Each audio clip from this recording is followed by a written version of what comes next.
अंधेरे का पर्दा छूटने को तैयार था।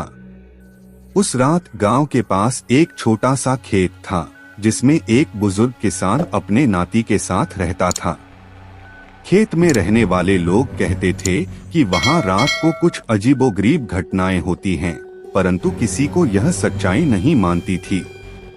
एक बार उस खेत में बारिश के बाद एक अजीब सी खुशबू फैली। वह बुजुर्ग किसान अपने नाती के साथ खेत में जा रहे थे।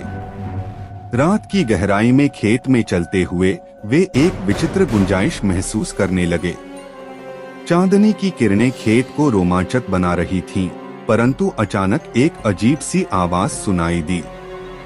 वे दोनों घबराए और वहां से बाहर निकलने का फैसला किया। वे गहरे खेत में आगे बढ़ते हुए देखते हैं कि कुछ हल्के बूंदें गिर रही हैं, जैसे किसी आत्मा का हाथ खेत में घुस रहा हो।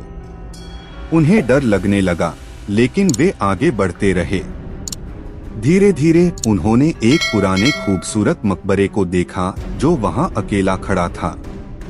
वे अब डर से डर गए, लेकिन वास्तव में उन्हें लगा कि वह सच्चाई वास्तव में कुछ अजीब होने जा रही है।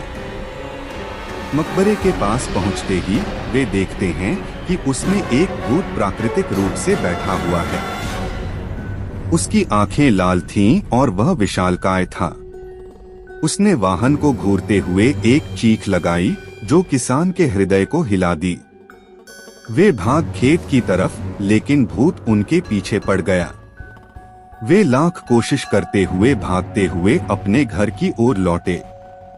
भागते समय उन्होंने एक और भूत को देखा जो एक पेड़ के पास खड़ा था। वह उनकी ओर आ रहा था। इस बार किसान और उसका नाती सिर्फ अपने पास मंदिर तक ही पहुंच पाए, जहां भूतों की आवाज बंद हो गई। परंतु वह रात उनके लिए हरगिज भूलने की बात नहीं थी। वे उसे एक साहसिक अनुभव के रूप में याद करते हैं जो उन्हें जीवन भर के लिए याद रहेगा।